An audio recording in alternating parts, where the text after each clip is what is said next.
Следующая часть лекции будет развиваться следующим образом.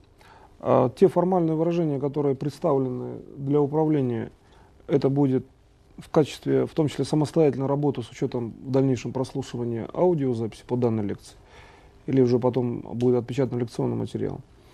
Значит, то, что касается того развития лекции, которое буду я давать сейчас, прежде всего нужно будет выделить статусность информации, так скажем, в вашем восприятии и постараться уже конкретно в тренинговом варианте значит, закладывать фактически определенный механизм работы в пространстве управления. То есть речь идет о том, что я буду давать законы связи информации, которые, как я еще раз повторю, в основном вы будете прослушивать на аудиозаписях. Но, значит, сейчас уже, когда я говорю, постарайтесь отслеживать мысль значит, по пространству управления. То есть если вы где-то концентрируете внимание, создается некое информативное пространство, то по каким причинам, например, оно является управляющим. И, значит, в первую очередь рассматриваете элементы геометрические, например, то пространство, которое создается возле вас. Это называется пространственное управление. Вы можете мыслить как бы в любом пространстве, но если вы мыслите возле себя или в какой-то геометрической плоскости в отношении своего тела, это уже можно назвать управляющим элементом, если вы мыслите именно в системе управления. И вторая часть подразумеваться будет в развитии технологии управления, когда вы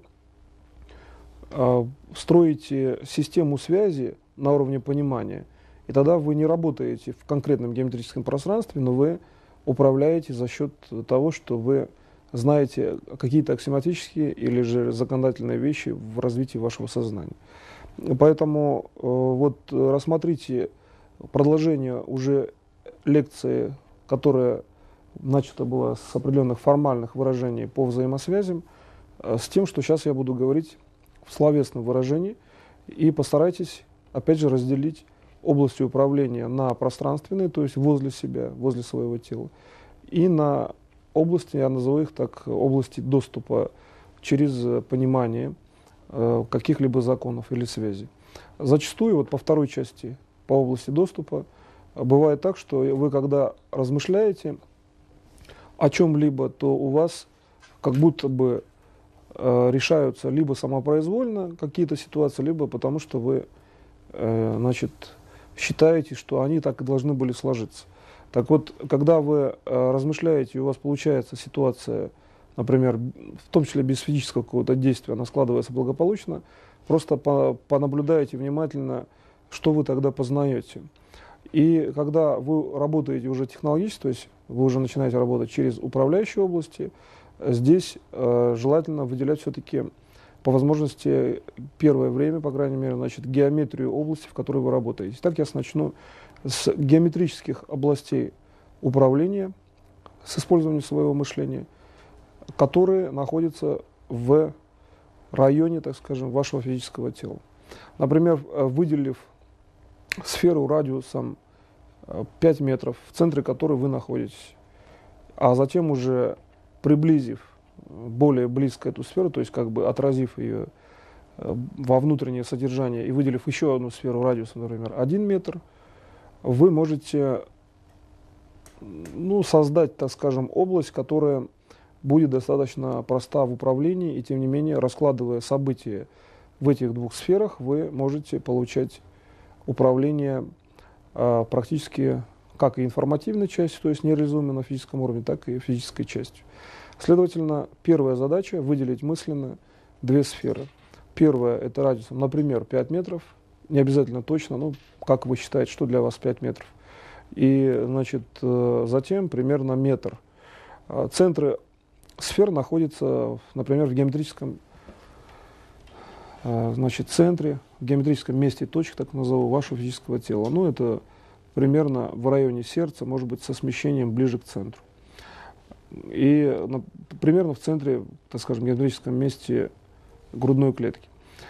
Когда вы рассматриваете сферу радиусом 1 метр, прежде всего следует рассмотреть такую позицию, что сфера, которая, значит, исходит от границы вашего тела во внешнюю часть, она будет рассматриваться для управления только с точки зрения грудной клетки.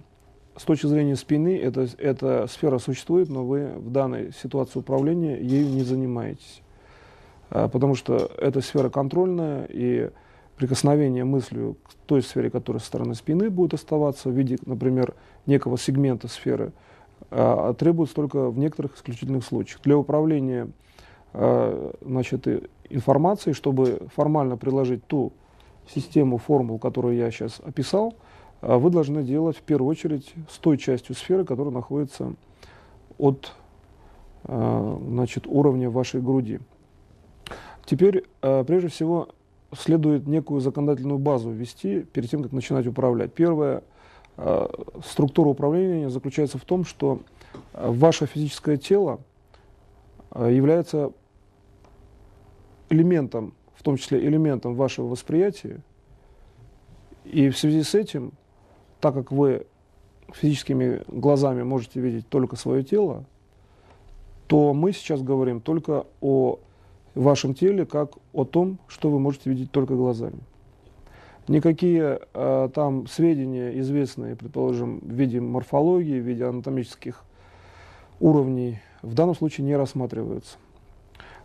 Используется принцип, когда, например, человек родился, и он не имеет никаких знаний и никаких каких-либо дополнительных, что ли, в виде атласов структур тела, значит, но тем не менее он должен уметь управлять внешней реальностью или внутренней. При этом, значит, содержание управления, оно должно быть совершенно корректно. Поэтому я построил, например, вот эту сферу радиусом 1 метр. Следовательно, в геометрической форме это будет выглядеть так. Ваше физическое тело и та часть сферы, которая остается уже внешне, но она не проходит внутрь вашего тела, значит, она будет являться управляющим. Первым элементом управления будет являться следующий принцип. Надо выделить область восприятия в этой маленькой сфере радиусом 1 метр. Фактически вы берете сегмент сферы и выделяете из нее ту часть, которая соответствует вашему восприятию. Так вот, выделение этой части происходит следующим образом. Вы настраиваетесь на свое физическое тело и рассматриваете тот сигнал, который при настраивании на физическое тело исходит от уровня между бровями. Это получается похожее на прямую линию, или, так скажем, начинающуюся развивать значит, прямую, которая касается маленькой сферы радиусом, которая 1 метр. И как вот свет отражается, я же говорю сейчас фактически об оптическом уровне вашего восприятия, попадает куда-либо на внутреннюю поверхность внешней 5-метровой сферы. И вот когда уже от внутренней поверхности 5-метровой сферы вы получаете обратное отражение на маленькой сфере, это есть та геометрическая область восприятия, которая соответствует конкретно вам. И вот эта вот геометрическая область восприятия, она непростая, потому что мысленно меняя в ней структуру события, вы можете управлять конкретным событием для спасения людей. Значит, поэтому, проделав это сейчас вот индивидуально, каждый это может проделать самостоятельно и выявить область индивидуального восприятия, при этом на маленькой полусфере, так скажем, или сегменте сферы, который будет со стороны вашей груди, значит, это будет какая-то конкретная область для каждого из вас. Но можно сказать, что унифицированная область, которая, в принципе, для всех может быть использована как управление, значит, она находится на пересечении диаметра этой сферы, который проходит через ее центр. И, в общем-то, если ваше тело взять в виде, значит, проекции на плоскость по отношению к вашему движению, то есть вперед, то перпендикулярно этой плоскости. И вот пересечение фактически со сферы, это есть также область восприятия. Но это обобщенная область восприятия. Там вы можете выделить свой сегмент, например, настроившись либо каким-либо сегментом физического тела, например, как я объяснил, между бровями можно рассматривать такой путь, или же настроившись, предположим, с какой-либо точки вашего физического тела, то есть с какой-либо клетки, но обязательно внешней части. Теперь перейдем ко второй части. Это индивидуализация или же значит, восприятие внутреннего, что ли, содержимого, что находится, проще говоря, под кожей с точки зрения информации. Значит, когда мы говорим об управлении, речь идет об управлении всеми элементами вашей реальности, в том числе теми элементами, которые содержат физическое тело. И рассматривая такой принцип, что физическое тело – это есть, так скажем, часть души, то мы можем рассматривать построение физического тела с точки зрения вашего восприятия, как бы наоборот. То есть речь идет о том, что вы должны уметь в управлении всегда контролировать структуру своего тела, например, физического или структуру своей информации. Поэтому, когда вы работаете, а спасатель должен спасаться в любом случае сам, то вы должны через восприятие всегда воспроизводить область своего собственной реализации, то есть фактически строить самих себя на уровне информации. Значит, так вот, построение самих себя должно происходить так же, как это сделал Создатель, то есть вы должны из элемента, которые относятся к вашему восприятию, то есть вы нашли область либо индивидуально, либо взяли обобщенную область и выделили там сегмент, то есть сфера, например, радиусом 2 см, выделили в этой обобщенной области маленькую, значит, какую-то часть сферы 2 см, как я объяснил, это обобщенная область для всех систем восприятия. И оттуда начали воспроизводить структуру своего развития. В структуру вашего развития входят все элементы реальности, в том числе, естественно, включая там, ваше внутреннее содержимое, так скажем, что находится под кожей.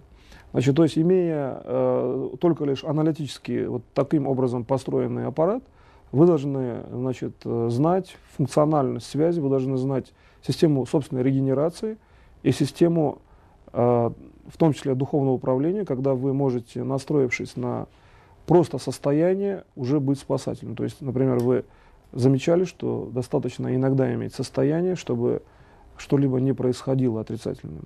Так вот, когда вы строите свою структуру информации, это не только физиология, это связь вашего уровня информации с состоянием, с духовным уровнем, с целевым уровнем. И поэтому, значит, речь сейчас идет о том, что, настроившись на этот уровень восприятия, вы воспринимаете сейчас так, как я говорю, как конкретную вашу все-таки практику. То есть работаете, ну, фактически одновременно лучше всего работать со мной. То есть, предположим, я говорю, вы стараетесь мысль не терять все-таки. Значит, следующим элементом будет являться то, что вы воспроизводите с области своего восприятия, воспроизводите самих себя. Значит, а чтобы воспроизвести, вы не берете знания из морфологического атласа или известных из телевизора знаний. Вы должны иметь знания о информативных распределениях, чем вы являетесь в информации, всегда такие, какие они есть. В изменяющейся, когда мир меняется, информативные связи могут меняться. Вы должны себя фактически воспроизводить всегда в той норме, ну, в которой изначально было заложено. Поэтому знания вы можете только получать с точки зрения того, как вы себя построите и как вы должны строить. То есть, проще говоря, все ваши процессы должны быть контролируемые. Если вы спасаете где-либо, вы должны, прежде всего, спасаться сами. То есть вы должны быть контролируемы на уровне всех связей. Если где-то какой-то огонь не должен достичь или какая-то проблема не должна достичь вашей, предположим, физической материи. Таким образом, значит, из области восприятия задача стоит строить свое собственное развитие, то есть собственное тело. Значит, построение происходит следующим образом. Значит, вы рассматриваете, то есть вы, так формируете восприятие, что как бы, на самом деле, мысленно, вы смотрите на внутреннюю поверхность большой сферы, 5-метровой сферы. Значит, рассмотрев внутреннюю поверхность в виде восприятия, то есть создав фактически элемент восприятия, который уже регистрирует фактически внутреннюю поверхность сферы, вы получаете, если вот в функциональном виде, ну, фактически функцию G1. То есть обобщенный уровень восприятия, какой бы он мог быть, если часть обобщенного уровня являетесь вы сами. И вот когда вы смотрите на эту поверхность как бы восприятием, то восприятие, если в виде оптической системы ее рассмотреть, то это значит, вы посылаете либо пучки, проще говоря, света, либо импульсы как бы когерентные, как вот лазерный луч производит, или же иногда точечные импульсы квантового уровня, то есть сразу видите кусочек сферы. Тогда вы можете сразу понимать, что вы получите на внутренней сфере какие-то точки в виде отражения внутренней сферы, которая перед вами, радиусом 1 метр. Так вот эти точки, которые получаются в условиях бесконечного множества отражений на внутренней сфере, это и есть структура, которая проявлена в первоначальном виде, в виде элементов, которые вы воспринимаете, например, глазами, можете пощупать себя, например. Это элементы внешней, в том числе реальности, которые регистрируются вашим физическим зрением. Так вот, зафиксировав эту систему, вы можете проследить все связи и, например, заметить, что если вы концентрируетесь на каком-либо участке сферы, значит, которая получилась, значит, этот участок получился от отражения с внешней сферы, то вы можете себя саморегенерировать. Но при этом для саморегенерации вы должны с мыслью пройти то же самое. То есть, значит, взяв за элемент восприятия внутреннюю поверхность внешней сферы, вы должны получить отражение на этой маленькой сфере. И, естественно, что при бесконечном количестве отражений вы получите всю маленькую сферу, то есть получите себя полностью в виде определенного уровня информации. Но, значит, так как задача стоит прямое целевое управление, вам, естественно, нужно выделять именно функцию спасения. То есть вы должны выделить во всей этой маленькой сфере, прежде всего, хотя бы ряд импульсов и обозначить эти импульсы, что это и есть вся ваша информационная конструкция. То есть фактически второй задачей является обозначение первых прослеженных вами импульсов в виде обобщения области на все ваше воспроизводство. И одним из законов распространения информации является то, что обозначение может являться реальностью в том случае, если вы адекватно отражаете реальность с точки зрения, например, мышления. Рассмотрев этот закон, можно сказать, что Создатель создавал мир практически, в том числе, обозначая какую-либо ситуацию или доназначая какую-то ситуацию.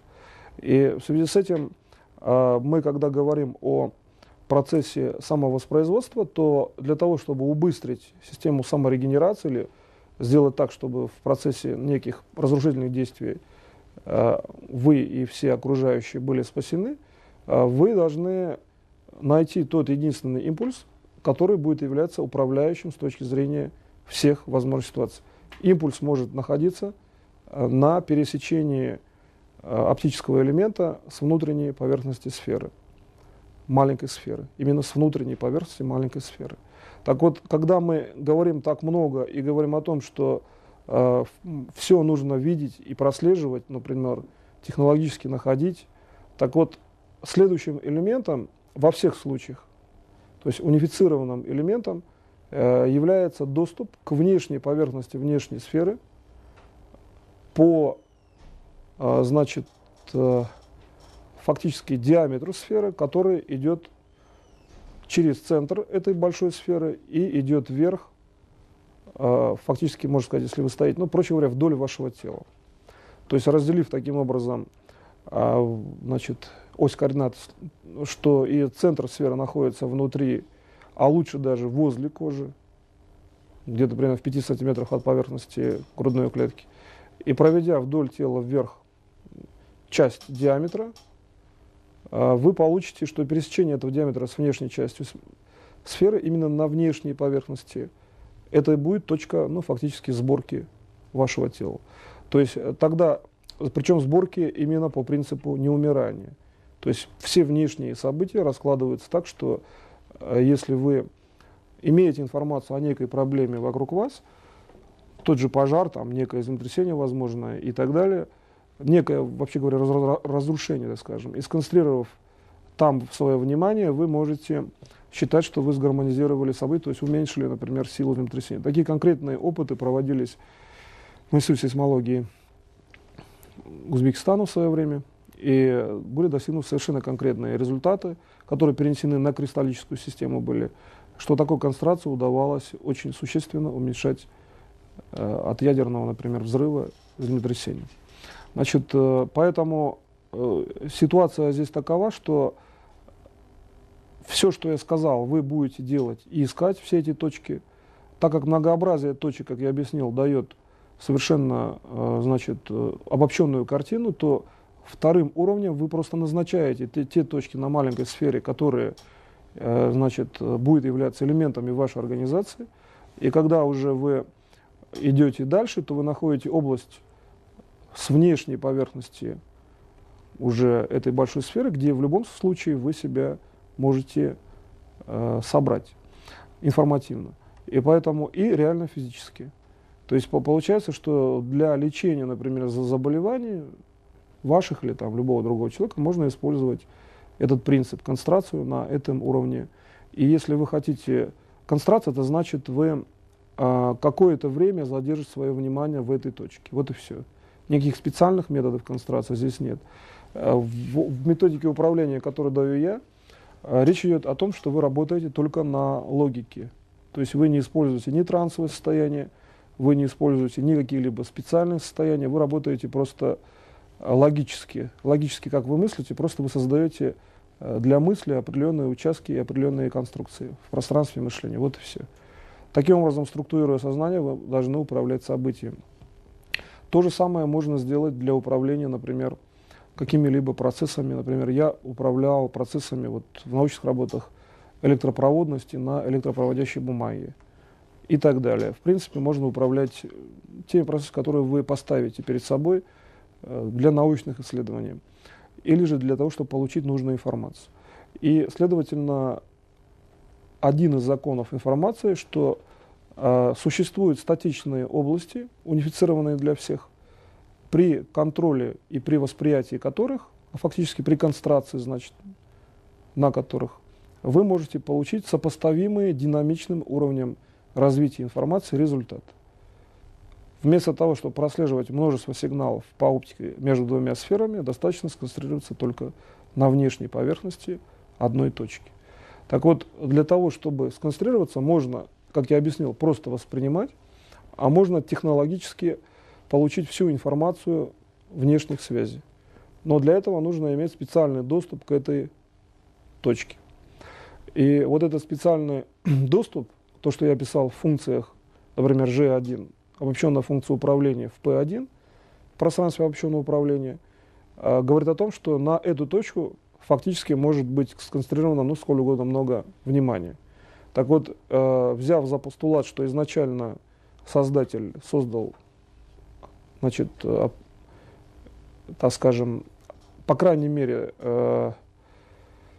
одну из областей, а реально, вообще говоря, все области независимыми, то значит, вы имеете такую же независимость, какую изначально создал создатель и какую вы хотите. Проще говоря, реально доступа без вашего согласия к вашей информации нет. То, взяв это за постулат и используя, например, принцип, там, например, G1 от P1, то в виде константы возникает процесс вашего развития. То есть вы фактически можете за счет своего развития, изменяя структуру мышления или целевые уровни, вы можете как бы переобозначить свое развитие в ту сторону, куда вы хотите. И вот этот принцип, он позволяет на основе, например, той же оптики, если бесконечное количество связей, фактически реализовать любую систему управления за счет мышления. То есть если вы достаточно долго это делаете, то вы в любом случае должны добиться результата. Но, опять же, применяя закон, который обозначает, что вы можете просто назначить и не думать, например, достаточно долго, то вот это вот просто назначить может выражаться в конкретной все-таки технологии доступа к определенной системе управления. Значит, вот эта конкретная технология доступа в данном случае будет являться следующей. Значит, рассматривая физическое тело в виде, так скажем, геометрического объекта, вы можете вдоль вертикальной оси тела подниматься сознанием до точки пересечения, значит, этой вертикальной оси с внешней сферой. Но при этом, при всем, вы попадаете на внутреннюю поверхность внешней сферы. Если, значит, скажем так, предположить, что сама сфера очень плотная, то вам надо преодолевать еще, значит, содержимое сферы, а это значит концентрация достаточно большого количества, может быть, событий, и затем переходить на внешнюю точку. Так вот, преодоление в всей, так скажем, плотности событий, значит, так скажем, граничных уровней внешней сферы может быть сделано за счет, первое, это осознание всех элементов связи между внутренней и внешней сферой. Таким образом, я ввел такой термин, как осознание элементов связи. Осознание может быть разным. Вы можете как-то представить что-то, подумать или как-то воспринять. Это тоже называется осознанием.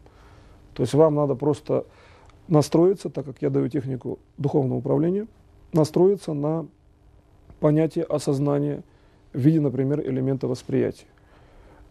И получаете тогда вы все элементы связи, которые проецируются на это ваше развитие, например, вверх. А оказывается, что сознание устроено таким образом, как только вы вводите понятие осознания, вы можете осознать, это логически ясно, в том числе, что такая точка может быть на внешней поверхности сферы. То есть вы нашли переход в своем сознании, когда вы, не идя, не преодолевая концентрации всех событий, сразу же попадаете в точку своей сборки. Значит, поэтому получается, что вводя, например, термин, который достаточно вам знаком, но рассмотрев его геометрический смысл, вы можете получить доступ к прямому уровню, например, не идя, например, причинно-следственным таким длительным путем, пусть даже это миллисекунды, но это не всегда нужно делать. То есть для убыстрения доступа вам нужно иметь такой статус, что ваше восприятие является уже управляющим уровнем. То есть, когда вы воспринимаете, вы уже управляете ситуацией на уровень ее позитивного решения. А тогда получается двигаться, например, даже по оси вверх, на это вам потребуется все-таки время. Следовательно, следующей частью лекции будет являться формирование управляющего восприятия при первичных элементах доступа информации к этой области. Это похоже на то, что если вы имеете некую форму, то эта форма всегда формирует один и тот же элемент. Ну, предположим, некая машина штампует кирпичи. Масса, которая попадает в штамп или там, в монетный штамп, всегда будет в виде монеты или в виде кирпича. То есть вот принцип здесь такой же, что вся внешняя информация, которая попадает в форму вашего восприятия, должна иметь позитивный статус, статус спасения. И для формирования такого уровня восприятия нужно решить задачу просто наоборот. На самом деле, с точки зрения формальной матричной системы уравнений, это делается достаточно элементарно, там вычленяется, проще говоря, ищется детерминант данной матрицы, который бы удовлетворял конкретным условиям. Условия обозначаются как внешние, граничные начальные условия какого-либо реального процесса. Предположим, сделать так, чтобы засыхающее дерево росло, человек излечился, не было пожара, наводнения или чего-то в этом роде, некого отрицательного статуса. То есть, то для того, чтобы решить эту задачу наоборот, вы должны получить проекцию всех внешних событий на статику своего восприятия. А для этого надо сначала зафиксировать восприятие и выделить целевой уровень. Но это похоже на некий канал, как бы ложбину, к которой стекает, скажем, вся жидкость, и вот именно в этой ложбине формируется основной поток. То есть вы формируете свое восприятие так, что все внешние элементы доступа к внешней и к внутренней сфере одновременно выражаются так, что они обязательно подходят к сегментам, которые означают ваше восприятие в нужном ракурсе. Следовательно, первый пункт – это формирование вашего восприятия, значит, по отношению к управлению внешней реальностью, и именно в целях спасения. И второй уровень – связывание всех элементов внешней реальности с элементами восприятия. И опять же, таким образом, чтобы управление осуществлялось в любом случае позитивно для вас и для всех. Почему я сказал, что связывание всех элементов внешней реальности, в том числе и таким образом, потому что формирование только вашего восприятия означает только половину решения задачи. Нужно на этапе доведения сигнала от внешней реальности сознанием управлять и выправлять так сигнал от внешней реальности, чтобы он был таким, который бы был задействован элементом вашего восприятия. То есть, проще говоря, управление осуществляется на любом уровне развития информации. Как на динамичном доведении сигнала до формы вашего восприятия, так и на статичном. То есть форма восприятия должна быть управляющей. Значит, для решения данной задачи необходимо, первое, выделить, я назову ее так, в макросфере, это вот в 5-метровой сфере, выделить верхнюю полусферу. Сознанием, восприятием вы выделяете верхнюю полусферу. Фактически это может выглядеть так, что вы как бы ее запоминаете на какое-то время и держите в памяти. Значит, затем вы выделяете внутреннюю часть нижней полусферы. У вас получилось, что выделив внешнюю, например, часть верхней полусферы и внутреннюю часть нижней полусферы, значит, у вас на кольце фактически возникла некая расстыковка в виде толщины этой сферы. Так вот, когда вы движетесь сознанием по нижней части, просто, проще говоря, воспринимаете, я называю движетесь сознанием или точкой сознания, по нижней части, значит, внутренней, по нижней части полусферы, например, с внешней стороны, то вы попадаете на определенный интервал толщины. Так вот, вот этот интервал толщины именно, это есть, во-первых, вся информация о принципах, методах и возможностях вашей самосборки в этой находится области. И, во-вторых, информация, которая определяет структуру вашего восприятия по норме внешних событий. То есть, фактически, чтобы достичь нормы, вам не нужно, например, брать эти кирпичи или там что-либо и строить технологические, как бы в виде некой технологии. Достаточно только провести восприятием или заакцентировать точку сознания на внешней поверхности нижней полусферы и довести до границы стыковки. При этом это можно делать либо мгновенно, либо брать от самого нижнего уровня сферы и вести. Как только вы доводите это до уровня стыковки, вы получаете уже сформированное восприятие. Почему так происходит? Потому что, разделив внешнюю и внутреннюю области, вы получаете фактически как внешнюю, так и внутреннюю часть событий одного и того же уровня. То есть, проще говоря, если рассмотреть, как растет растение, или как информативно устроен, например, стол. Вы можете иметь, значит, информацию, предположим, которая говорит о том, что стол где-то собрали, это будет только частная информация, а вот с точки зрения организации мира, как он устроен? Например, как вообще все устроено с точки зрения не понятия гравитации или построения вещества, а с точки зрения фундаментального проявления, скажем так, истинной реальности. Вот тогда возникает вопрос, что двухфакторность, то есть хотя бы два разных импульса, а лучше даже 3, определяет объект информации.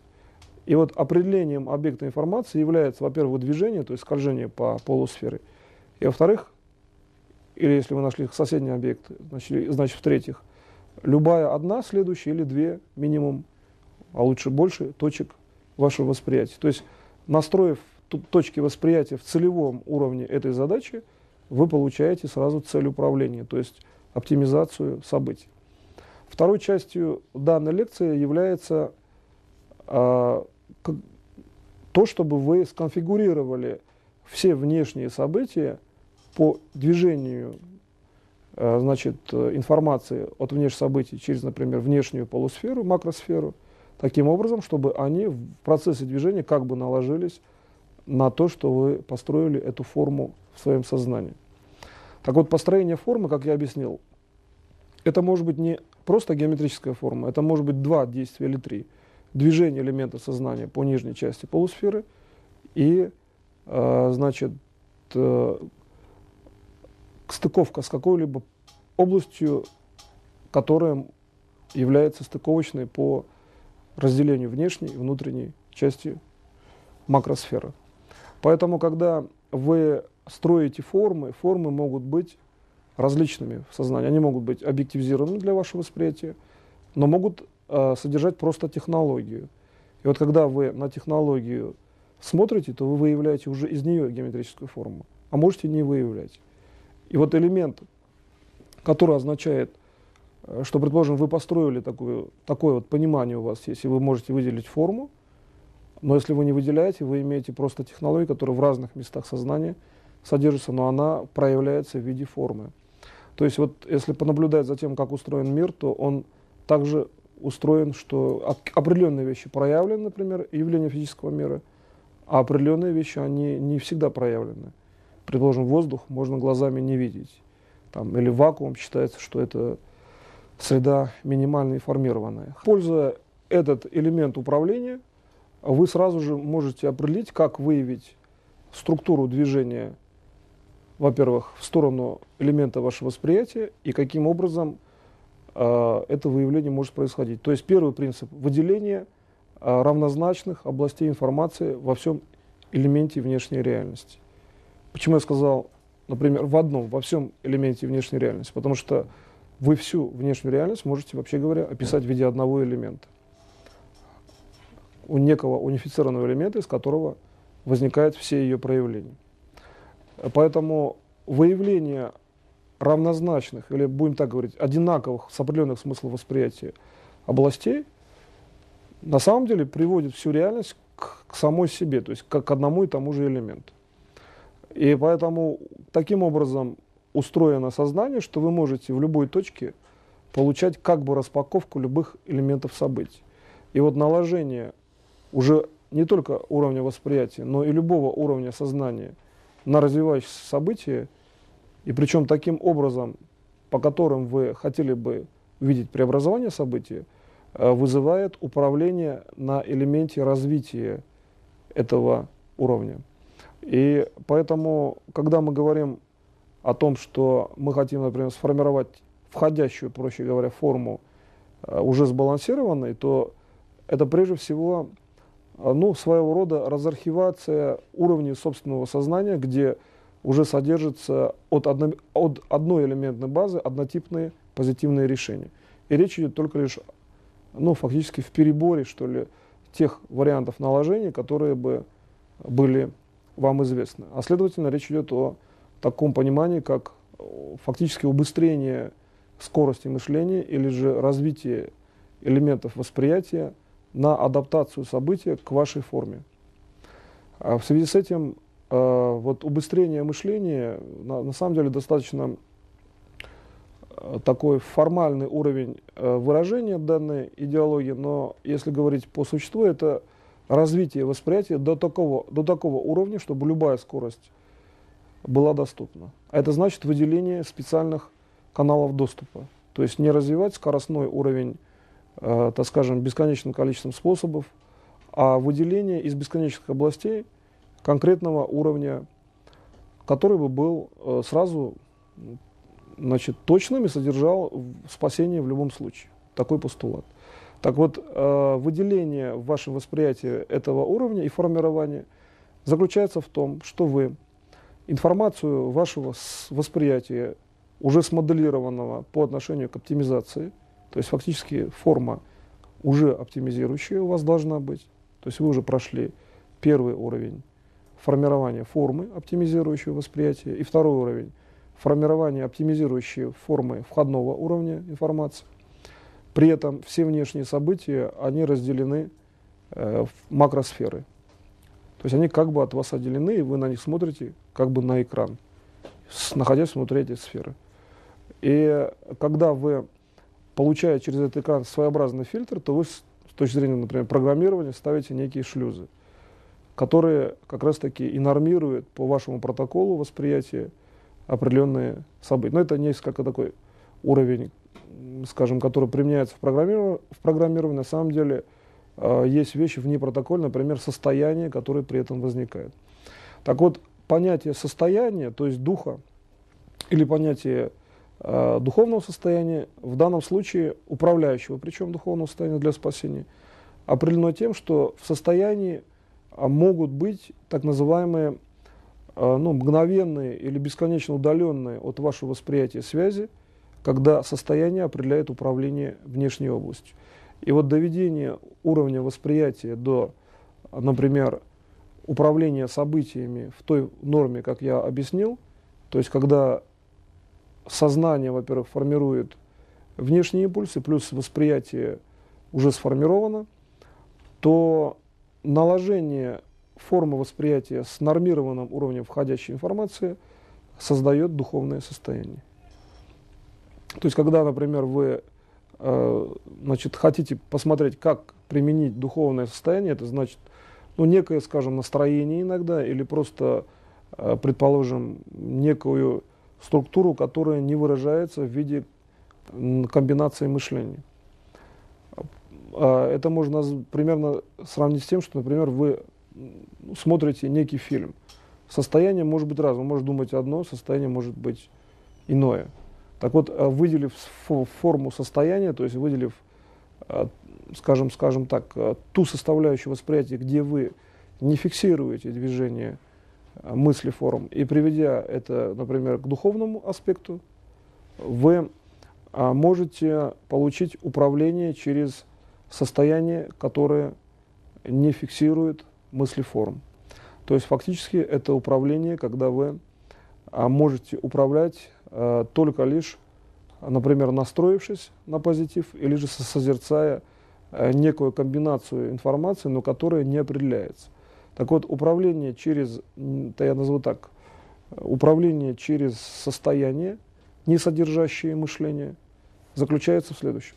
Значит, это форма, которая называется управление через состояние, не содержащее элементов мышления. И это управление, оно заключается в следующем.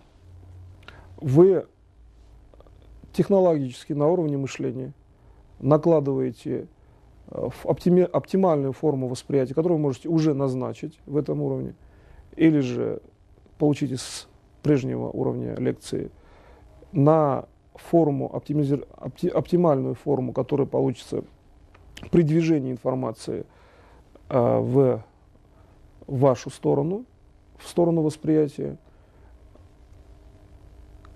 Когда вы произвели эти два элемента, то вот состыковывая уже на уровне мышления элементы внешней информации с формой восприятия, вы получаете элементы состояний, которые могут иметь вид, например, свечения, не иметь, например, какого-либо конкретного вида, но при всем при этом важным признаком данного элемента является отсутствие технологии мышления.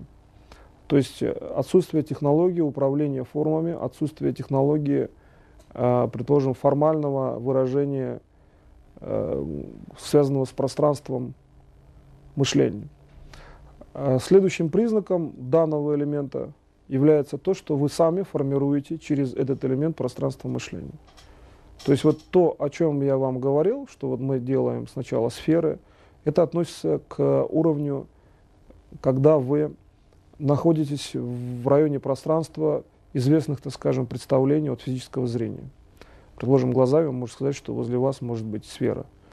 А по этой идеологии, когда вы работаете через пространство, скажем так, где вы не прослеживаете элементов мышления, вы можете сами построить пространство, внутри которого вы можете ставить любые образы. И вот через это пространство вы можете переходить в назначение внутренней структуры вашей формы. То есть, проще говоря, вы можете строить то, что находится у вас за физическим зрением, за уровнем ощущений. То есть, это значит формирование внутреннего уровня, например, органов, взаимосвязи органов и формирование такого уровня, как, например, чувства, мышление с элементами внешней реальности. То есть я сейчас как раз говорю о том, что следующую часть, о которой я не говорил, но которая обозначает то, что у вас внутри под кожей, под формой, которую вы можете воспринимать, вы начинаете это строить. А для этого вам нужно определить то, что вы не воспринимаете физическим зрением. То есть то, что вы можете только назначить. Так вот, назначение должно быть правильным, и в связи с этим вот эта вот корректность, что ли, в назначении содержания внутренней формы, она и определена так, что вы работаете вне пространства мышления и назначаете состояние самостоятельно. Следовательно, проделывая в этой лекции последовательно все эти действия, вы приходите к тому, что вы назначаете связи внутри организма. И вот когда вы начинаете обозначать, как, на ваш взгляд, устроен организм внутри, и как вообще происходят функции с точки зрения управления, то вы получаете сразу же, совершенно явно, причем, элементы внешней реальности в том ракурсе, в котором они максимально для вас оптимизированы. Максимальная оптимизация, например, растут деревья, там ездят машины, как бы устроен мир без катастрофических явлений, это тоже оптимальная организация. То есть вы получаете норму, то есть норма всех событий может исходить из вашего внутреннего содержания. И это же, кстати, очень интенсивный способ развития такого понятия, как управляющие сновидением.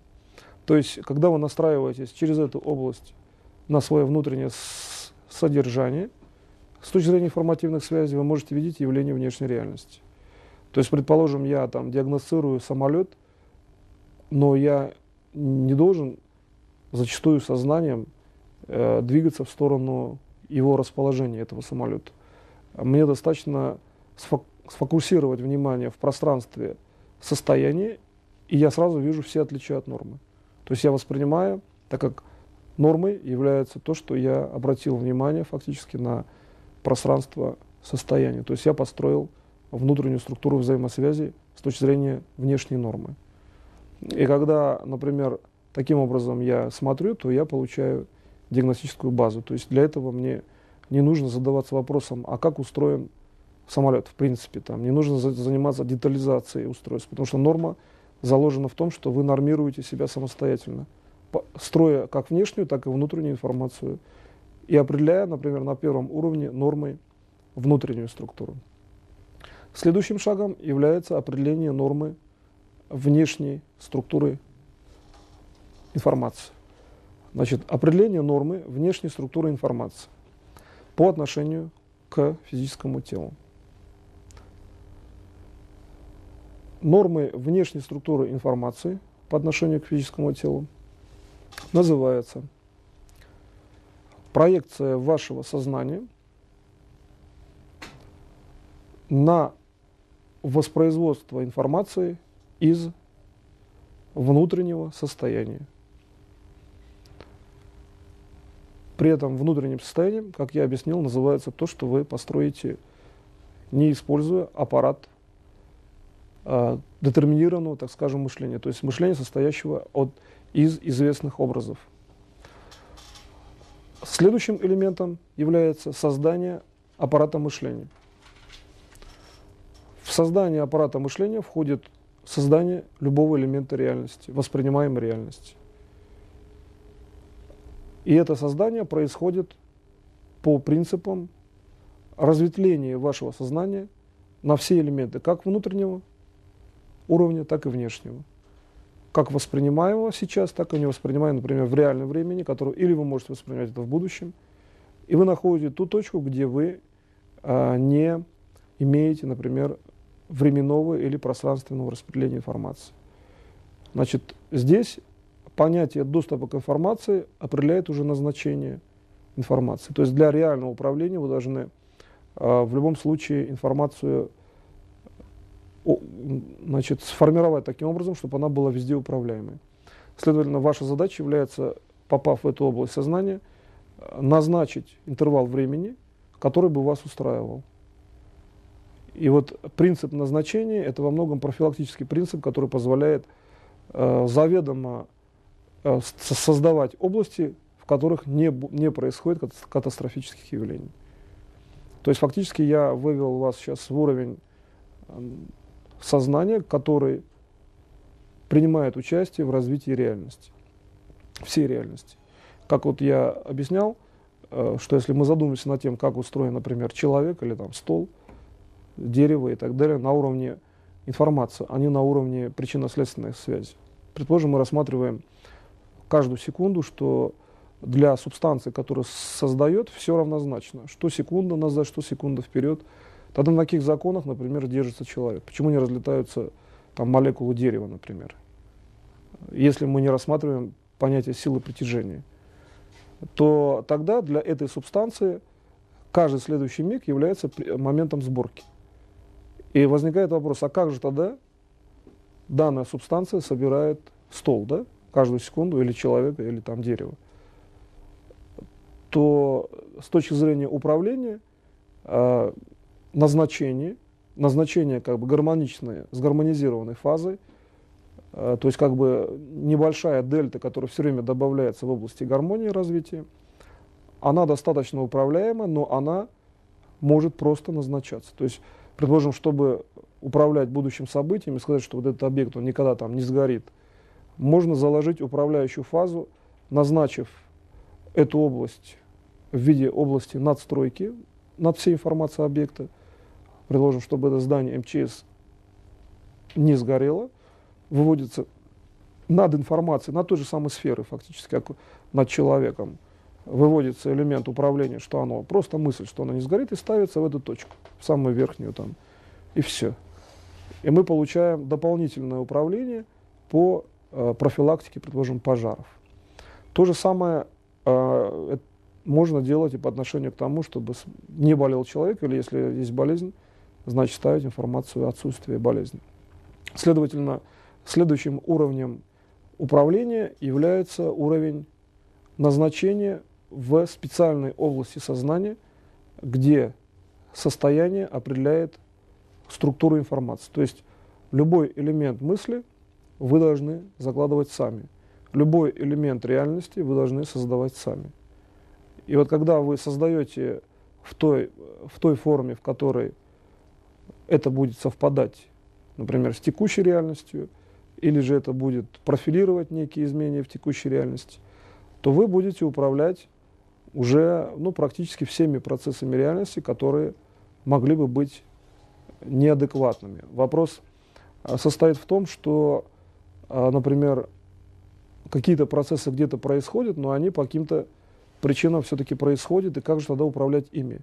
А для того, чтобы управлять и ими тоже, вы должны тогда выделить каждый сегмент реальности с точки зрения связи. Проще говоря, создать в пространстве информации, скажем, некая сфера, вся информация, создать блоки внутри, маленькие сферки и назначить управление для каждой сферы. Мы в данном случае говорим о системе спасения от возможной глобальной катастрофы, и поэтому управление в данном случае идет прежде всего по управлению с целью не допустить макроразрушения всей системы. Фактически речь идет об управлении по макроспасению.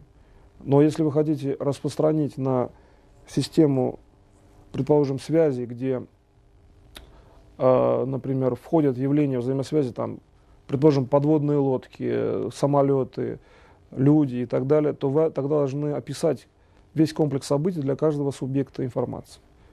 А для этого, в принципе, даже если вы хотите, скажем, поуправлять какой-то частью событий, казалось бы, пусть взять несколько человек, то прежде всего вы выделяете все равно управление макрообласти. В макрообласти существуют элементы динамики управления, то есть вы должны сосредотачивать внимание по недопущению возможной глобальной катастрофы, и на это уходит определенное время на работу. И выделять те области, которые говорят о том, что надо это сделать в любом случае, то есть создать системную безопасность. А все остальное время, если вы успеваете, вы должны, конечно, заниматься тогда и периферическим, так скажем, управлением, которое не затрагивает по существу системы макроуправления для всеобщего спасения, но тем не менее, если вы будете это делать, вы можете спрофилировать самые различные, в том числе и частные какие-то аварии, катастрофы и так далее. Но для этого вы тогда должны будете описать точно так, как я сказал, или, например, создав на основе этого, ну, предположим, подобную методику, значит, описать систему управления внутри каждой подсистемы. И задавшись вопросом, например, не допустить все-таки макрокатастрофы, все-таки, конечно, надо стремиться к системной безопасности, и в идеале любая системная безопасность выражается в вечном воспроизводстве любого элемента информации. Таким образом, следующая часть лекции называется «Управление частными элементами информации»,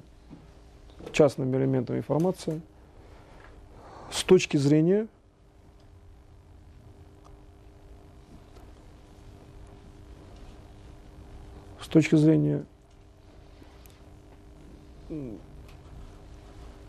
вечности элементов информации.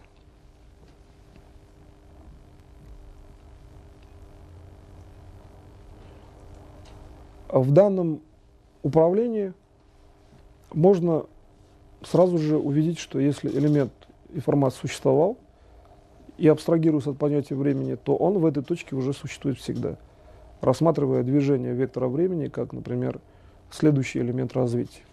То есть вечность исходит из самого смысла возникновения информации. В прошлой информации мы всегда можем приблизиться к этому элементу, видеть его в том объеме, в котором он был.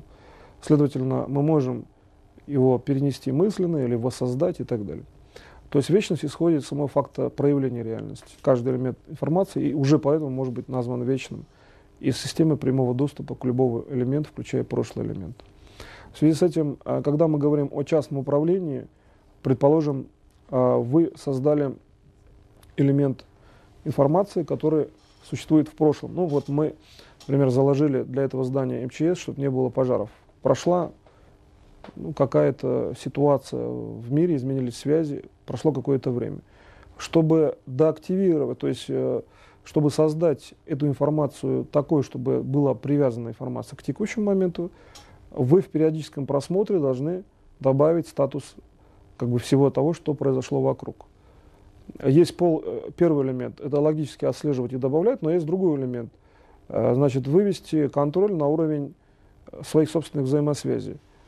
Но тогда, так как существует, например, угроза глобального уничтожения, вы все равно в первую очередь будете участвовать в макроуправлении. И вот возникает задача с точки зрения вечности в прошлом элементе развития информации все-таки выделить ту структуру, которая бы позволяла, ну пусть, скажем так, максимально много, что ли, выделять структуру внутреннего управления в самом объекте, который был бы неразрушим. То есть, проще говоря, вы находите в объекте информацию ту структуру, которая бы создавала все элементы его оптимального развития. Технология заключается в следующем. Значит, вы выделяете связующие системы между различными элементами информации, которые могут информативно касаться того объекта, с которым вы работаете. Предположим, выделив здание МЧС, вы смотрите, что может вокруг него, например, лес, с точки зрения пожара. Но если речь идет о макрокатастрофе, то вы сразу же смотрите на элемент возможного развития макро какой-либо проблемы. То есть, по крайней мере, два элемента вы выделяете. Третий элемент — там внутренние связи. Это во многом, казалось бы, логические элементы, но если рассмотреть статус информации, то вы можете просто, отдалив восприятие от информации, относящейся к данному зданию, увидеть все связи, которые присутствуют, и найти, что тогда может повлечь за собой, например, некую проблему, уже не обязательно пожар, любую дисгармонию, так скажем, любую возможную катастрофу. Это можно делать по отношению к любому объекту информации, к Земле, Вселенной, к дому, и, вообще говоря, к велосипеду, к чему угодно. Значит, поэтому, когда вы рассматриваете внутреннюю структуру связи, то выделением уровня статичных событий, которые не допускают развития возможной проблемы, является выделение, как я сказал, системы связи, но связи могут быть различные, вы можете в разный момент воспринимать, может быть, с разной даже стороны эти связи. Поэтому целью будет являться следующий принцип: унификация системы связи. с точки зрения вашего управления. То есть вместо того, чтобы их искать, регистрировать и управлять, так тоже можно делать, но для этого надо иметь развитое, может быть, иррациональное восприятие, это или же, например, специально затрачивать время. Существует в сознании технология унификации управления с точки зрения вашего восприятия. То есть вы каждому элементу управления придаете форму вашего восприятия. А вот придание формы вашего восприятия, первый элемент, это сопоставление с вашей физической формой. То есть вы берете форму информации, которая соответствует объекту, и, значит, не используя просто, вот, собственно говоря, саму физическую форму, как таковую, геометрическую, а что в информации значит ваша физическая форма. Что для информации ваша физическая форма, из чего она состоит. Как я объяснил, если с точки зрения управляющей субстанции рассмотреть процесс, что такое стол, там, компьютер, человек с точки зрения вашего восприятия для этой информации. Это может быть там сфера, может быть конус, ну, в общем-то, любая форма информации.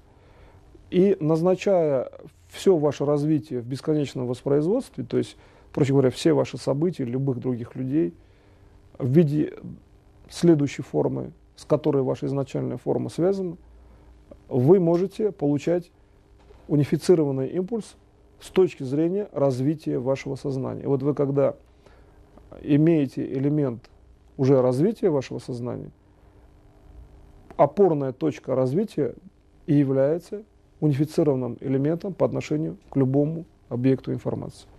Таким образом, распространение вашей формы, куда входит форма оптимизации данного события, является унифицированным уровнем управления любым объектом информации. Это достаточно просто понять, так как вы хотите, например, чтобы с объектом чего-либо неблагоприятного не произошло с объектом информации. Объект информации может быть любой, включая мысли, духовные, какие-то уровни чувств, материальные, нематериальные и так далее.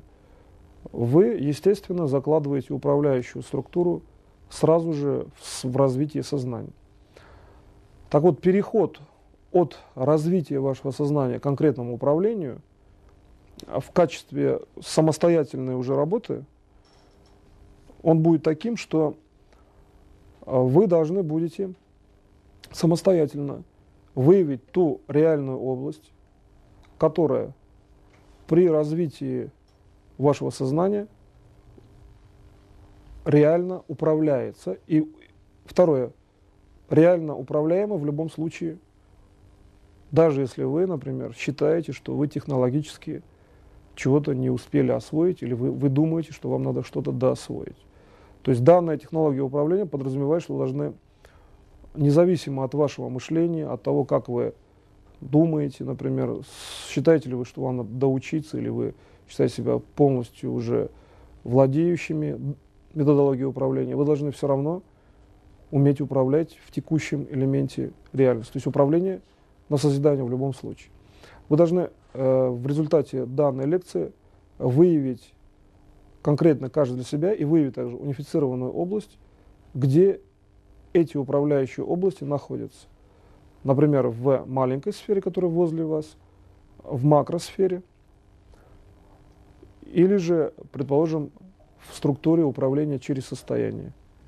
В структуре управления через состояние, так как мышлением здесь пользоваться нет необходимости, вы должны выявить эту область в виде состояния. Таким образом, тренинг будет касаться того, что вы должны совершить реальное управление через развитие структуры своего сознания по унификации любого объекта информации. В унификацию входит создание формы информации, при котором объект всегда воспроизводим, то есть с ним не происходит каких-либо проблем, созидательный объект. И здесь получить уже конкретную практику, уже это приближенно и является, так же как и первая лекция, любая часть лекции является фактически элементом управления, вы должны получить реальное управление. В качестве практики надо взять, во-первых, те задачи, которые перед вами стоят. Чем больше вы практикуете на личных задачах, тем вы больше осваиваете эту методологию. Можете заниматься контролируемым уровнем которым, например, вот в группе особенно это удобно, там, заниматься уровнем контрольного управления. Ну, например, там, вы какое-то событие либо совместное, либо раздельное хотите реализовать, применяйте методологию управления и смотрите, чтобы событие реализовывалось в том ракурсе, в котором нужно вам. То есть практика фактически это может быть ежедневная и постоянная.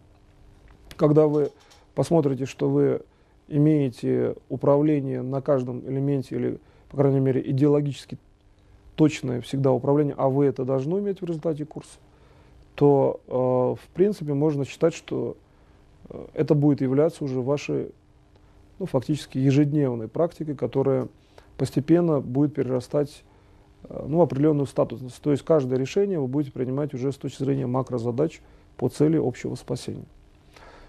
На этом свою часть лекционную я заканчиваю. Сейчас, я думаю, у вас будет также вот перерыв, ну, например, минут 10, а потом уже обсудим с вами те вопросы, которые у вас возникли.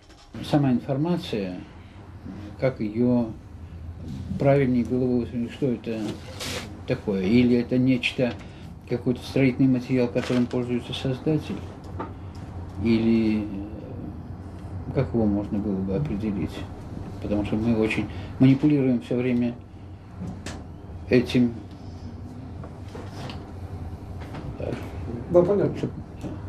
С моей точки зрения, я рассматриваю процесс ну, фактически так же, как создает создатель, по такому же уровню. И поэтому здесь речь идет о том, что я изначально ввожу понятие сознания, а вот информация – это как элемент восприятия. То есть информацию я не рассматриваю как изначальный уровень. Я считаю, что информация – это уже элемент как определенной выявленной реальности. И в связи с этим, в моем понимании, я, например, могу обозначить область как информативную, при этом введя функции информации. То есть, что для меня является информацией. Но могу, например, работать, не вводя эту систему для восприятия. Предположим, вот в этой части лекции, которая вот была сегодня, я как раз описал принципы управления, значит, где мы не пользуемся элементами мышления, например. Ну, элементами, которые относятся к понятию мыслей. А поэтому мы никак не определяем реальность, в том числе мы не определяем ее как информативную реальность.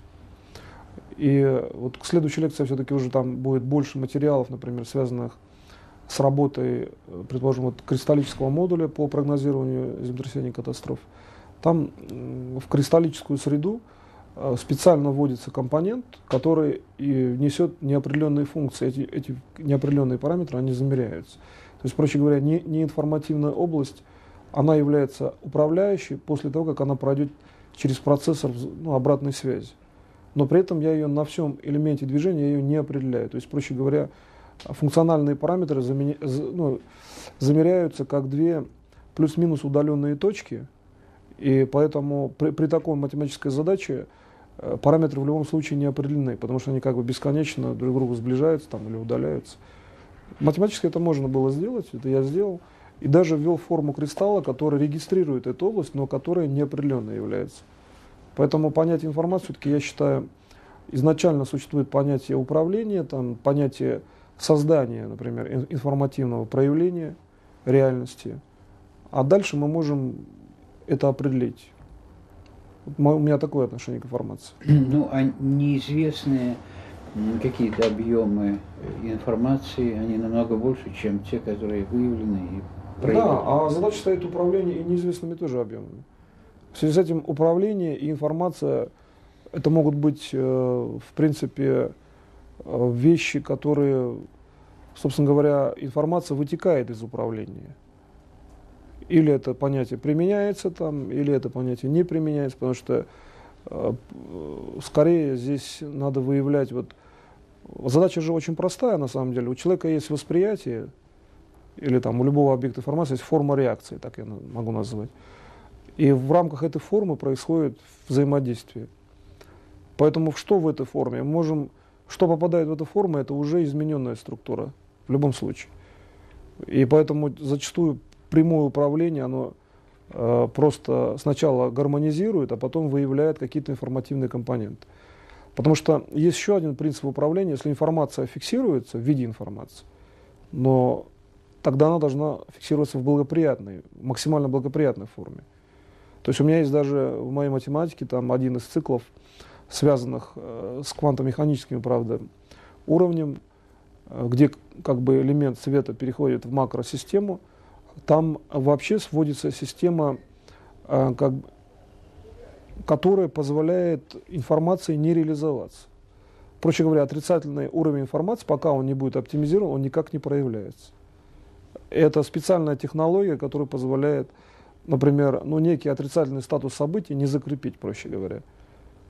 Поэтому, если информация, значит, кто-то может ее считать, и кто-то может воспользоваться или зафиксировать, да, например. А вот в этой математике есть технология, которая позволяет не дать информации как бы свершиться. И, например, я использовал это для стабилизации, например, сейчас пока в 2 ядерных реакторах, для стабилизации процессов. Специальную управляющую систему туда довел я на 2 станциях. Поэтому, в принципе, вот в моем понятии информация, если она проблемна, то она не должна быть выявлена. Поэтому получается, что я работаю областями до уровня их информационного проявления. С точки зрения восприятия, например, одного человека, или там регистрирующих приборов, или там всех людей, или каких-то объектов информации. Если созданы методы для реальной помощи там, и спасения людей, почему вы, допустим, вот мне первое, что в голову пришло, не улучшить экологию, скажем, Москвы от, допустим, выхлопных газов, вот так вот какие-то процессы сделать, так что управлением, чтобы мы не дышали. Сейчас я отвечу. Еще что-то? Спасибо. Значит, в качестве ответа тогда на данный вопрос.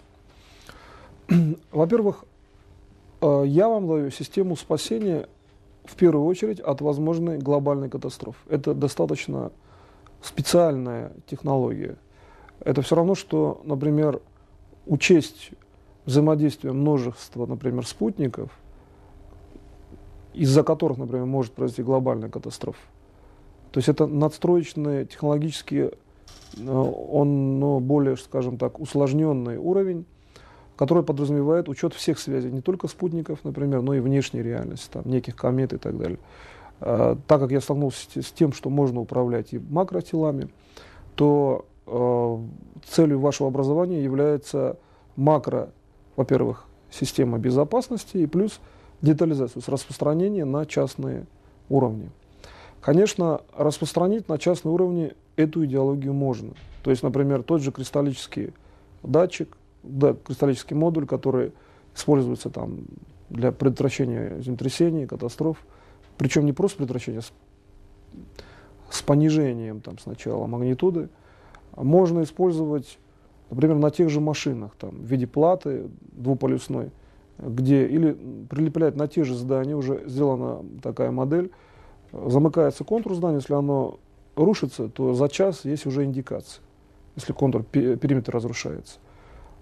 Но также можно, например, настраивать на некую зону откуда-то и, в принципе, очищать какую-то среду. Но это периферические проекты, которые могут быть задействованы, когда будет, в основном, в первую очередь, надо решать задачу глобальной безопасности. И в связи с этим даже было мне как-то предложено, в свое время это исходит от уровня, так скажем, мэрии Москвы. В свое время награждали меня, есть такой орден Святого Станислава, вот, есть там, скажем, руководитель. Да, нет, это Святого Станислава, он бывший российский орден, да, это, значит, награждение идет в мэрии там, и вот там есть такой руководитель, он занимался строительством, и в свое время я предложил идеологию такого типа, что делается, тот же самый фактически кристаллический модуль, но он выводится в виде специальной стреловидной конструкции, значит, над территорией, например, Москвы. И тогда путем индикации по континентам, путем, значит, концентрации сознания можно управлять, там, гармонизировать, там, очищать экологию. И до такого уровня это дошло, что ну, просто мне вот раза два предлагали вообще эту статичную конструкцию сделать, чтобы я там сделал чертеж.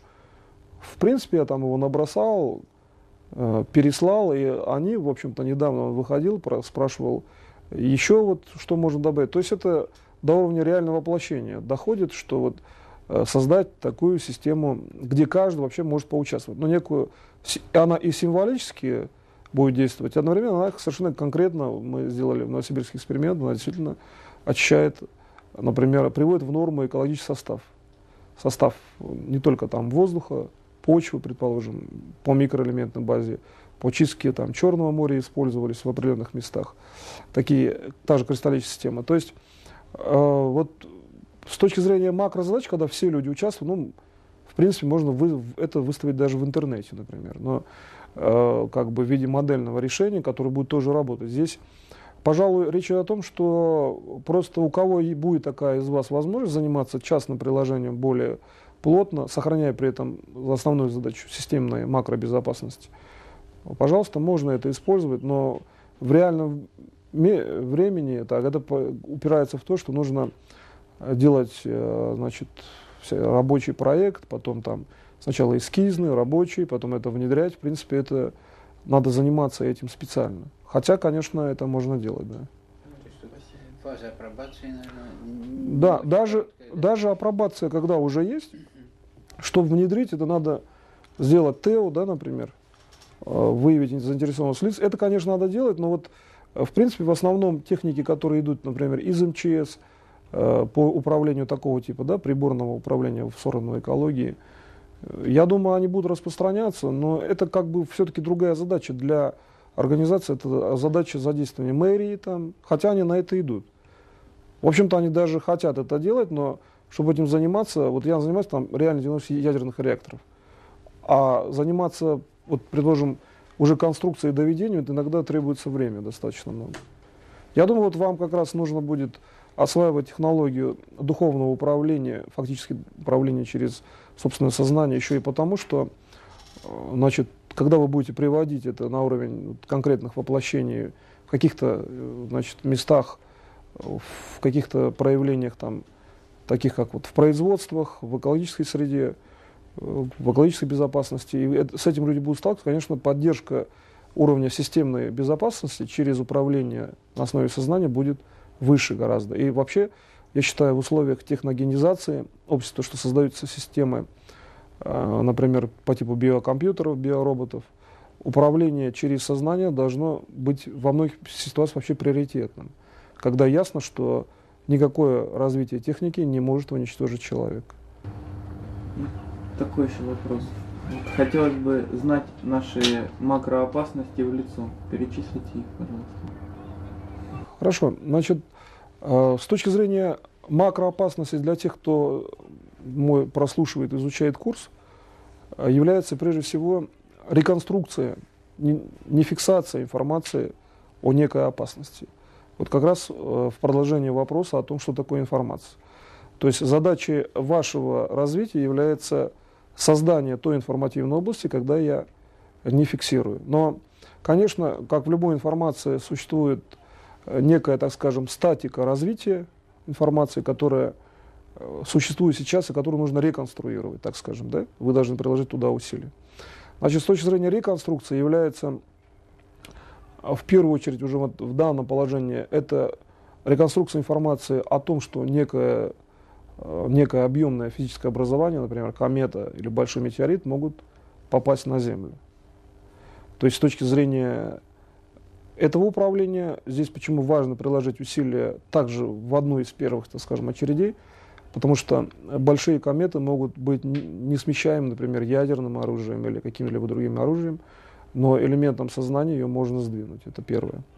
Значит, второе, это, конечно, создание реальных условий, не декларативных, а все-таки я говорю о реальном управлении, когда вы можете, например, не призывать, но делать, и за вами пойдут. Значит, это создание реальных условий системной безопасности, то есть это значит ориентация мышления людей на основу, значит, собственного сознания, по созидательной, так скажем, компоненте. Это реальное управление с точки зрения, например, полной регенерации тела. То есть у меня есть, потом вы посмотрите материалы по полной регенерации тела, когда, например, разрушения несовместимые с жизнью, тем не менее регенерация зафиксирована путем исследований, то есть просто восстановленные люди, и при этом это часть технологии, которая подразумевает, что когда можно все регенерировать, нет смысла уничтожать. То есть создание форм сознания более, скажем так, устойчивых, нежели возможные методы физического уничтожения. И, конечно, это существует сейчас необходимость профилактики в системах глобального уничтожения. То есть есть задачи, которые совершенно явны. Или создание тех же вот сейчас нейрокомпьютеров, которые могут уже, пусть пока еще у них нет доступа как бы к клеткам полностью, но, по крайней мере, изолированную, препарированную клетку они достигают. Значит, проще говоря, клетка между стеклами кладется в неком препаратном растворе, эти нейрокомпьютеры могут уже менять структуру. И плюс затирать, например, информацию вот на каком-либо расстоянии. И получается, что если эта технология будет развиваться, она, вообще говоря, только начинает развиваться, то получается, что задача стоит в том, чтобы не допустить развития тех технологий, которые бы реконструировали вечное воспроизводство жизни человека. А это значит, вы должны этим заниматься, если вы встречаетесь, если вы не встречаетесь, значит, в любом случае реконструировать ту информацию, которая для вас может показаться проблемной.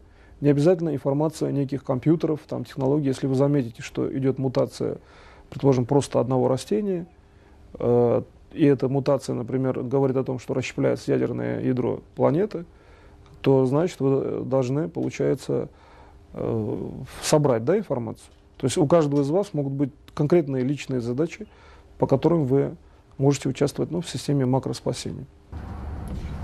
Еще один такой вопрос небольшой. Регенерация человека, да, там тело, полное обновление. А вот вообще человек живет один раз или сколько?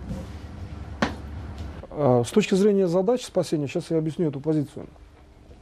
В свое время, когда еще по библейским сюжетам Иисус говорил о спасении и о разовом уровне, значит, жизни, подразумевалось, что существует именно в элементах спасения тот уровень, когда после одного из проявлений, да, есть понятие еще реинкарнации. Например, есть понятие такое, как сходное, там, переселение уровня сознания, предположим, какие-то разные техники, включая там, в фантастических фильмах или уже известные технологии, связанные, например, с фиксацией неких изменений или передачей форм сознания. Речь идет о том, что для задач спасения приоритет жизни человека в физическом теле, причем в одном, лучше всего постоянной жизни в одном теле, является идеологической задачей. Тогда, здесь очень просто понять, создав ценность человеческого тела такой, что именно даже идеологическая сущность ценности его здорового тела была выше, например, системы разрушения, ясно, что системы разрушения будут эффективными. То есть поэтому с точки зрения того, сколько раз человек живет, с точки зрения спасения, надо добиваться того, чтобы уже даже одна жизнь любого, причем человека, там, не обязательно человека, там, любого существа, она была более приоритетна, чем любые системы уничтожения, например, по финансированию, по политической организации общества, по социальному укладу и так далее. Естественно, возникает вопрос защиты. Но технология, которую предлагаю я, позволяет за счет развития таких форм сознания у людей там, или даже у объектов информации, потому что удавалось даже передать информацию, например, растениям, животным. Эксперименты были в Новосибирске проведены, когда за счет телепатической передачи специальных методов животное начинает, например, лечить, животное начинает очищать воду, растение очищает воду, загрязненной микроэлементами. Причем при этом именно растению, другое, которому информация не передавалась, это не делает. Проще говоря, можно, получается, обучать фактически, если так можно выразиться, просто передавать некие свойства сознания, в том числе любым элементам реальности. И поэтому я думаю, что понятие жизни сейчас уже в условиях макроуничтожения сводится к тому, что, конечно, человек должен лучше всего не умирать. Тогда будет доказана идеологическая сущность того, что не нужно уничтожать. Как бы не путем постулатным, а уже несколько силовым путем. А то, что вот информация, например, все-таки она разная, на мой взгляд, до возможности макроуничтожения, вот, например, до создания систем глобального уничтожения, там информация, конечно, разветвлялась по разным уровням, включая уровень реинкарнации, который в тот момент он был интересным с точки зрения развития человека, например. И я в практике сталкивался с тем, что уровень реинкарнационного, то есть развития, когда считается, что сознание переходит, душа фактически, и часть сознания, которая уже была сформирована, переходит из одного тела в другое, эта практика имеет определенный уровень фактологический в подтверждаемости, потому что есть, например, очень много сведений, я еще в свое время брал, как через специальные госструктуры сведения, связанные с индийским правительством. В свое время я там ряд работ провел и так далее. То есть здесь есть фактология, которая говорит о том, что уровень реинкарнации фактологически был определен. Но, значит, насколько эта сейчас техника, например, необходима или там нужна, значит, здесь уже все-таки вопрос стоит в том, что сейчас нужно, в элементах уже, когда нужно спасать не декларативно, все-таки ценность прежде всего одного тела, в котором находится человек. Создав такой информативный пласт мышления, можно сказать, что не будет там отжата ядерная кнопка и так далее. Поэтому с точки зрения до ядерного уровня там эта информация была очень широко развита. Сейчас она становится все менее развита для того, чтобы реально спасти людей. Из доказательных фактов, вплоть до состава крови, микроэлементной базы, вообще говоря, сходятся. Вот в реинкарнационном варианте я делал много исследований с использованием специальных сведений в правительствах, потому что я диагностирую самолеты, так скажем, правительственные, причем в разных странах, на предмет, так скажем, их безопасности, этих самолетов. И в связи с этим возникает ряд дополнительных обычно работ каких-то, и у меня есть определенный выход на информацию в разных странах, которая касается в том числе принципов той же реинкарнации. Я набрал таких совершенно объективных, которые в виде исследований институтов, предположим, я видел заседания, например, были у меня из Совета Безопасности, включая Совет Безопасности Госдумы, разных правительственных уровней. И там все-таки было собрано много доказательных фактов. При этом, при всем, предположим, люди, которые не обладают сенсорным восприятием, они просто помнят, а кто сенсорно сможет смотреть, или, так скажем, ясновидящий, или иррационально, они, в общем-то, могут помнить реинкарнационный уровень.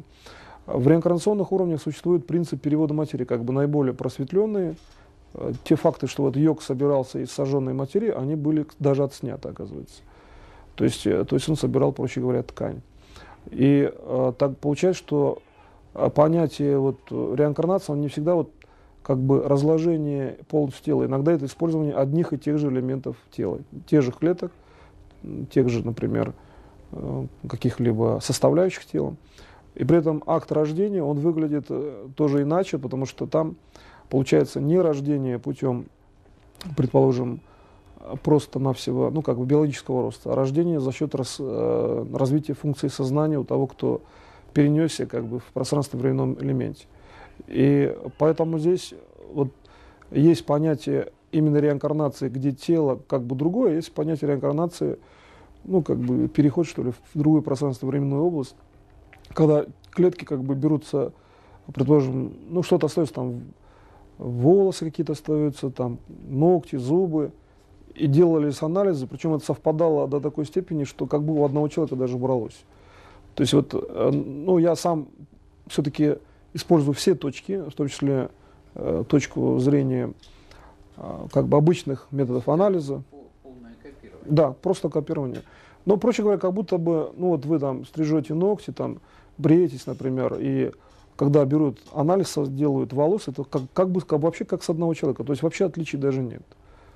И получается, что эта система имеет даже материальное вот такое воплощение, включая там близкие образы, как вот внешний образ близок, или вообще похожи абсолютно бывают.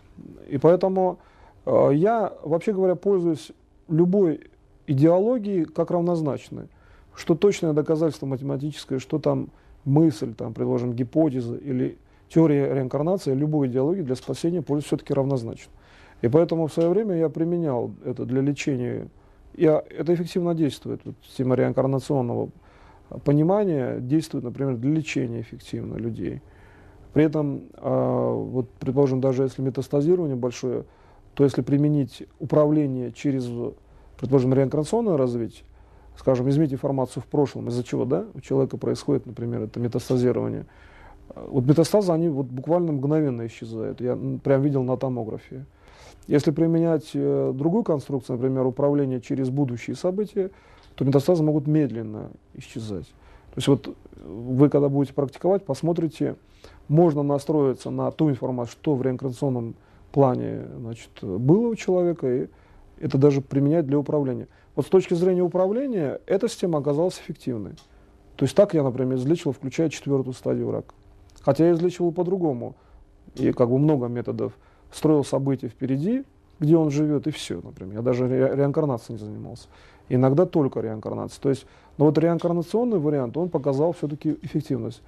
То есть к цели можно разными тропами? Да, конечно. И поэтому получается, что я все-таки считаю, с точки зрения моей практики управления, эта идеология, ну, как любая другая, она с точки зрения управления приемлема.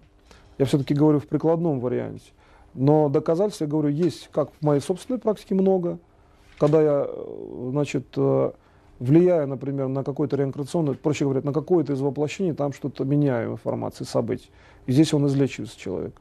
Или же вот материальные доказательства, которые, значит, там в виде свидетелей, там вот этих разных материалов я брал в разных правительствах, в виде, предположим, совпадения анализов. Но это вот форма, когда переносится молекула тела. Проще говоря, он как бы сознание собирает молекулы, потом перетаскивает в другую реальность, и из маленького вида просто как разжимается, и все. Сознание при этом имеется как у взрослого человека, фактически у ребенка.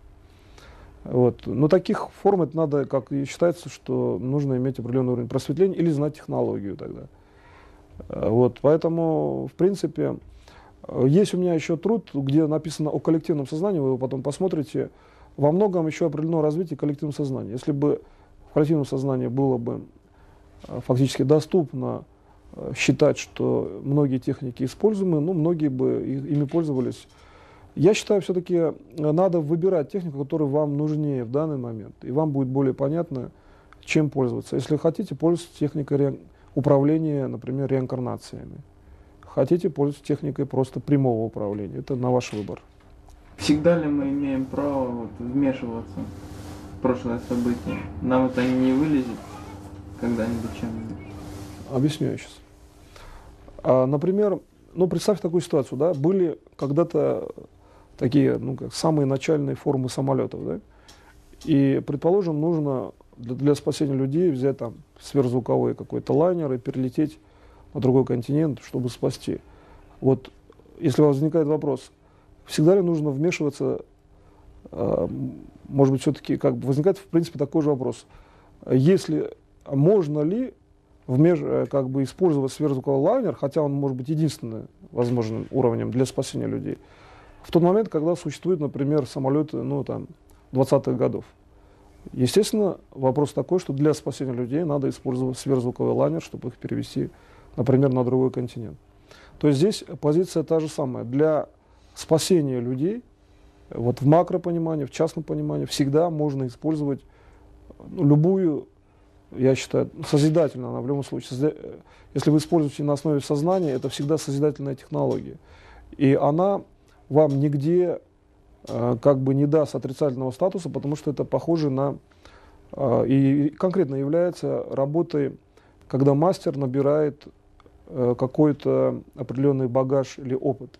То есть чем больше вы решаете ситуации по спасению и по управлению, используя любые формы, включая изменение информации прошлых событий или будущих, вы тем более становитесь подготовлены к возможным, так скажем, каким-либо проблемам с точки зрения, там, например, глобальной безопасности или там, частной безопасности. Поэтому здесь используется только вариант набора опыта и управления. А выбор управляющих форм, он совершенно различный. Если использовать прошлое, там, реконструкция прошлого, то вы, когда это делаете, вы смотрите по периметру все равно рычаговому.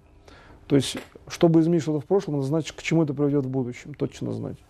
И поэтому, когда вы как бы используете точку сознания и проникаете в пласт, предположим, прошлого, вы всегда точно знаете, чем это выливается в будущем. А так как вы работаете на элементе общесозидательного плана, то вы все равно попадаете сразу как бы по координатной системе только туда. Потому что от вашего настроя зависит и путь. Если... Обратный клапан, да? Да. Ну да, вы работаете созидательно, а потом есть такое пространство, где все только созидательно. Это пространство реально существует. И поэтому получается, что никаких проблем у вас нет, когда вы ставите целью именно спасение, например, людей. И не обязательно там людей, вообще просто спасение. А если вы эту целью не ставите, вы можете туда просто не попасть. И если даже просто вы забыли, там, отвлеклись, что вы спасаете, например, спасаете, видите много результатов, потом как бы, в автоматизм это переходит, и мысли о том, что вы спасатель, бывает, что не возникает. Как будто это ваш, собственно говоря, уровень работы. А информации много, очень внешней, там радио и так далее. Если начинается опять вход, вы видите, что иногда нужно специально добавить элементов осознания. Что вот вы ради спасения как бы это довести, да, до информативного уровня, тогда перед вами открывается выход. Вот я вам говорю по уровням устройства мира, а устройство это только созидание. Если вы, предположим, техника разрушения здесь не может быть вообще никак реализована, потому что я говорю на уровне вообще роста материи, роста вообще организации информации. Проще говоря, так, как делает создатель. И когда вы будете смотреть на информацию так, как это делает создатель, вам практически все будет гораздо проще. То есть задача, я считаю, вот, например, даже современной религии, это показать путь, как вы можете увидеть задачи, которые возложил создатель, например, создав. А для этого надо быть, во-первых, внимательным, во-вторых, стараться понимать, что это можно сделать. Вот я вам говорю, что это можно сделать, я это конкретно делаю, например, там, восстанавливаю органы, которые вообще были отрезаны даже, вот, и так далее. Или были уничтожены там, раком. То есть поэтому, в принципе, создание органа не отличается там, от того, чтобы там, не допустить пожар там, или же вот, там, погасить землетрясение. Это все унифицировано. Поэтому ваш доступ на уровень создания всегда только позитивный. И вы можете вмешиваться куда хотите. То есть, когда вы ставите целью спасения, у вас ограничений в принципе никаких нет.